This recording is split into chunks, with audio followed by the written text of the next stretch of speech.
Lies of P is starting to look like one of the best games of 2023. A couple of days ago, the demo was released to a complete surprise to everybody, and I have to say that I was hooked from the very beginning. The dark, mysterious new Souls-like title from Round8 Studio leaves a lot to think about and hope for when the game fully launches in September. Today, I want to go over what I learned from the roughly 4-hour demo of Lies of P, explaining what I learned about the lore, the characters, and the overall meaning behind this beautiful world that we will get to fully experience when it comes out. For this video, I based myself on the small pieces of story that are laid across the world of Krat and also through the loading screens. I thought it was confusing at first, and that is why when it made sense, everything just came together, and that is why I made this video, so I can share how this world works. And I'll put the notes on the bottom of the video so you can read the original sources for this information, and without further ado, let's get into the story because it is really interesting. The Adventures of Pinocchio is a book published in 1883 by the Italian author Carlo Collodi. Contrary to popular belief, Disney was not the first one to create the character. Over the next century and a half, Pinocchio has been adapted into plays, cartoons, and countless films, some amazing and others we do not talk about. Father, when can I leave to be on my own? I've got the whole world to see. However, this version of the story strongly deviates from the source material, giving Pinocchio and Geppetto entirely new backstories and context. As is usual from Souls-like games, the story is told through conversations, usually through notes found around or with conversations with NPCs, but also through the environmental way of storytelling. So after a few hours of gameplay, I managed to put together the pieces of the puzzle to form my own theories and understanding of this dark and beautiful world. The world of Lies of P has a lot of inspiration from Collodi's original world, but this one deviates a lot in the way Pinocchio and Geppetto are portrayed. In this version of the story, the characters live in the city of Krat, which is a utopian metropolis that was devastated by two separate events. The first was a pandemic named the Petrification, which ravaged the citizens of Krat some time before the events of the game. The second event takes place right at the start of Lies of P, known as the Night of the Puppet Frenzy. During the course of the game, you fight hideous human and dog-like robots, who are revealed to be the creations of our protagonist's beloved father, Geppetto. But how did this happen? Before we get into that, let's go into the setting, because for me that is one of the most interesting aspects of the world of Lies of P. It is the backstory behind the city of Krat and how these events came to be, especially the backstory within Geppetto and the factions within the city. So while in other versions of Pinocchio's story, Geppetto is a carpenter who doesn't have much recognition within his society, in this one he is a leader and a technological genius. He is a creator of the countless puppets and machines within the city of Krat, and he receives a lot of admiration from the people who live in the city. During the course of the story, we learn that he was responsible for the city's economic growth and its advancement into new technologies, and the citizens of Krat benefited a lot from this, so he is revered for this kind of like savior figure, and he's placed in a very high position, but not by everybody in the city, as we learn in a moment. Because there are a lot of signs in the story that point to a lot of inequality within the city. There's a lot of different factions, some that have a lot of power, some that don't, and are actually factions that are at war with each other. So that's what we were going to explore next. So over the course of the game, we hear mention of 7 main factions within the Lies of P universe. Those factions are the Old Families, also known as the Rich People of Krat, the Workshop Union, the Stalkers, the Alchemists, the Black Rabbit Brotherhood, the Bastards, and the Sweepers. So the Old Families are only described as the aristocracy of Krat who lived in the downtown area before the puppet frenzy happened and they started getting killed by the puppets. These are people who have lived there for countless generations and have accumulated wealth and power, and they are described as having conflict with both the Workshop Union and the Alchemists, something that I find very interesting, especially with the Workshop Union, because as we learn from Geppetto's backstory, he gains a lot of power during the course of his life, and he becomes a very powerful, influential figure that contrasts to the Old Families in the city of Krat. Which leads us to exploring the Workshop Union. So the Workshop Union is described as being led by the president, who is Geppetto, and they're described as a faction of engineers and scientists who are more concerned with technological growth and helping the citizens of Krat. So they're responsible for building the puppets that we see there over the course of the games before they became corrupted, and also they are inventors. So basically Geppetto is the leader of this group of scientists that are just interested in economic growth and technological revolution, and basically saving the citizens by improving their technological abilities.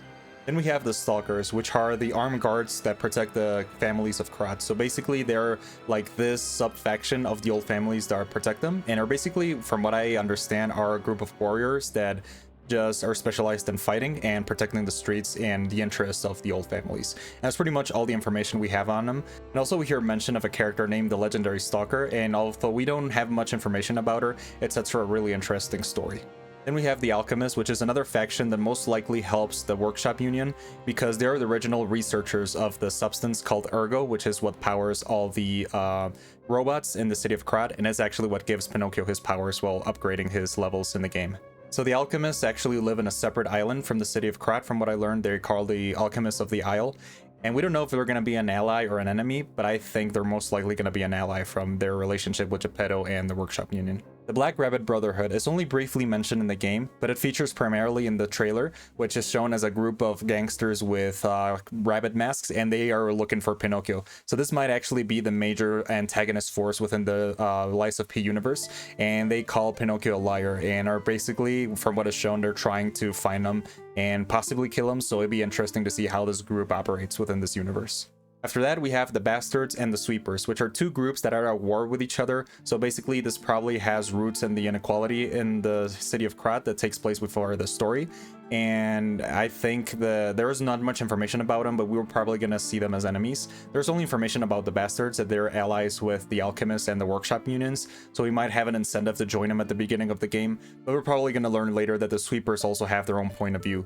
And not much is known about the Sweepers either, but just that they're at war with the Bastards. But I find this storyline really interesting and see how it relates to Pinocchio. So this all takes place during the 19th century style Industrial Revolution setting of the city, and it leads for a lot of interesting things. So now that we've described the setting, I want to go into the full story that we learn once the game starts. So the central story of Lies of P starts presumably sometime after the original events of the story, or at least some version of them. So we meet Pinocchio, who is kind of a puppet, but not really. He's like in this in-between point of puppet and human, which is something we've never seen in the character. We've either seen him as a complete puppet or as a complete human, as we've seen in the Disney movie and other Pinocchio properties.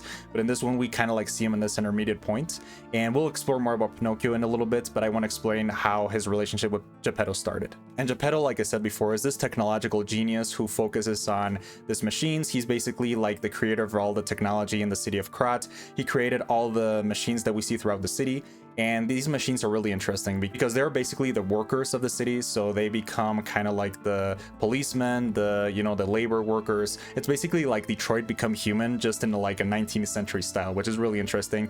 And as we saw in Detroit Human, this has some really interesting implications, especially with topics such as AI, such as machine consciousness, which is very amazing in this context of the story. It is described through the notes that the people got used to the new technology created by Geppetto, they became dependent on it, and that led them to abandon the old technologies of the city, and basically they became prosperous. And this was all before the disease known as the petrification happened. And the puppets are also bound by this series of rules called the Grand Covenant, which basically, quote, forces the puppets to serve the humans.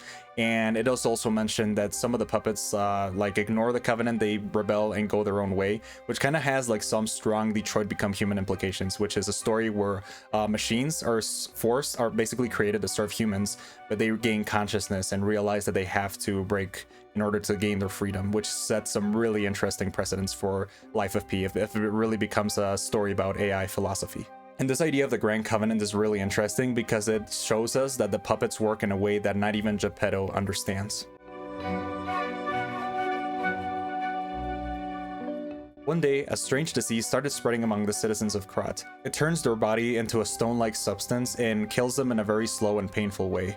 And it is not known what actually caused that petrification, but we get several clues as to what might have happened, and we'll probably get more of them once the game is fully released. But we do learn that there are ways to protect themselves from the petrification. One of the ways is through the stargazers, which are basically the lantern type things that transport Pinocchio back into the hotel and allow him to upgrade his abilities. So these devices known as the stargazers were created to protect citizens of Krat from the petrification, and it seems to be working. And it is not known like the time period between each event, and that's probably something we're going to find out later. And all this chaos leads us to the main event of the story, which is the night of the puppet frenzy.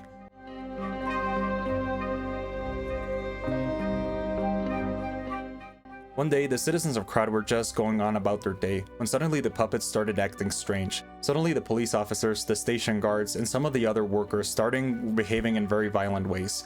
They started killing the citizens and basically creating mayhem, seemingly out of nowhere. There are a few clues to what might have happened during the night of the puppet frenzy, but I have two main theories. The first one was that it was a malicious and intentional attack, so basically somebody hacked into the puppets and made them behave in this way, which destroyed the city of Krat by killing the citizens, and that's where Pinocchio has to step in and defeat them in order to control this chaos and save the citizens. This seems like a very plausible theory that somebody's acting maliciously within the workshop union, but also there's another theory, which is that the puppets did it to themselves, because this is described as a glitch in one scene, but also we know as a fact that some of the puppets ignore the Grand Covenant and go their own way to become free puppets. So that gives us some indication that probably every single puppet started rebelling, and it just spread like a virus among the puppets, and once they regained their freedom, they turned violent and started killing the citizens, which only shows us the dangers of having uncontrolled AI within this population of robots. And to me, the second theory is the most interesting because it leads to a lot of different questions about if the robots are actually conscious, if they're right in order to rebel, but also like why they became violent. And it leads to some of the same questions that we explored during the Detroit Become Human. That is an amazing game, by the way. I highly recommend it. And it is just something that I would love to see in the Lies of P full release.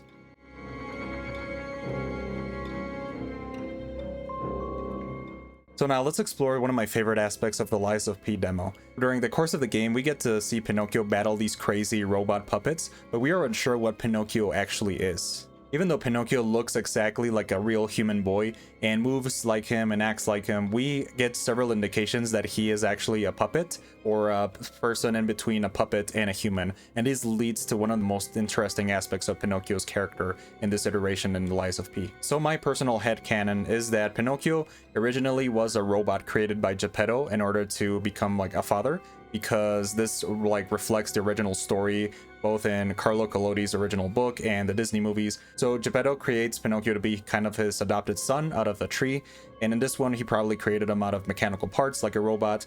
And during some unknown events, Pinocchio starts becoming more human, possibly through Geppetto's experiments. We see this towards the end when you unlock the P organ, which is a device that upgrades your abilities. He sets Pinocchio in a chair, and he basically goes into his body and modifies his certain abilities through his organs, through his mechanical parts, which gives us an indication that he is like more puppet sometimes and human. So he's kind of like in this in-between spot. When we get several clues to this. For example, Geppetto says that it is a dream come true to see him like this, which indicates like he is more human now. And before that, an enemy known as the Mad Donkey refers to Pinocchio as the devil's puppet, and this gives us an indication that he is despised by some people within the world of Krat as Geppetto's son. They don't see him as something natural. They see him like this aberration against nature, with Geppetto experimenting with human and mechanical parts. And also, it is important to mention that we don't get any indications that there's fantasy elements in this story.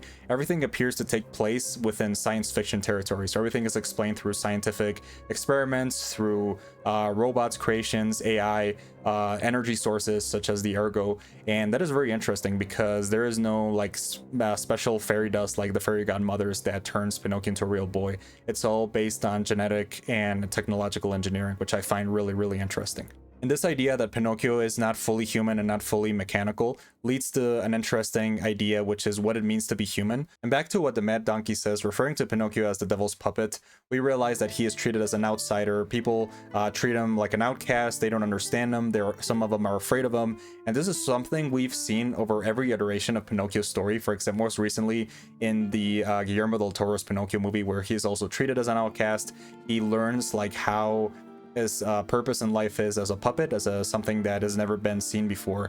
And this relates a lot to the humanity of Pinocchio. He realizes that he is a very important person, regardless if he is a puppet or he's a human. And I find this storyline much more compelling, that it doesn't matter who you are, it doesn't define who you are in the inside line or your value as a person, whether you're mechanical or you're biological. And this is also shown through the challenges that Pinocchio has to face, the heroic acts, because he's basically a hero in this story, and he realizes that his value is like presented to who he is, regardless of his origin, and to what he can do to help others. And this is very amazing, compared especially with the villains you face, like the evils of this world. You realize that Pinocchio is much fully human, that some of the evil characters that he encounters in either story, from the original stories of Pinocchio, the newer movies, and in this game with the terrifying monsters that he finds through his journey in the city of Krat. And as in the original story, there are a few characters that return in new ways. For example, there's Jiminy Cricket, who is this very amazing and charismatic character, who is kind of revealed to be a sort of robot creation of Geppetto, which is something very interesting that we haven't seen before, and it makes a lot of sense. He's basically created to guide Pinocchio, like to teach him the ropes and all that stuff, and I just love this version of the character. And also there's Sophie, which is not explicitly stated, but I think is a representation of the fairy godmother. And she's represented through this girl who gives Pinocchio his abilities. And I found that really cool, these new versions of the original characters. And also there's the Mad Donkey, which I mentioned before. And he is a character that wears a donkey mask, which reminds me of the donkeys in the original story, where Pinocchio goes to this island where the kids transform into donkeys when they spend a lot of time in there. And I just find this really an amazing reference. And this gives us an indication that the Mad Donkey is a part of either the Sweepers or the Bastards, which are the two warring factions within the city. And I just think that character is interesting, and I would love to see like where he came from and what his purpose is in the city. I thought the bosses were amazing, especially the Parade Master. And these bosses are basically, I think, creations of Geppetto 2, like some discarded creations. And when the puppet frenzy happened, they basically became this like super powered evil monsters that Pinocchio has to face. And I just think they're really interesting, and we will probably get to learn more about the nature of the bosses, the origin of these specific characters. I think the Parade Master was this sort of like benign creation of Geppetto to entertain people through parades, and now he became this like fully evil creature with a cage with human bodies on his back. And it's just super cool to analyze these bosses and characters. So after everything we've learned about the Lies of P story, I'm really excited to play this game. There's still a lot of unanswered questions, things I would love to learn about this, but this is basically my interpretation of this world, this amazing, beautiful, dark universe that we will explore in the future more fully when the game fully releases in September. So that's pretty much it for the video. I loved playing this game. I'm really a fan of Souls-like titles, and this one sets a very original story that I enjoyed. I thought it was very similar to Bloodborne, but it was also done in a very great way. I think it's an excellent game in many forms, and I can't wait to play the full thing in September. So if you liked the video, please like, share, and subscribe, and also follow me on Twitch, where I'll be playing not only Lies of P in September, but also other many amazing games, including Legend of Zelda Tears of the Kingdom. And that was pretty much everything. So yeah, anyways, that was Lies of P, the analysis, and I'll see you next time. Have a great day, everybody.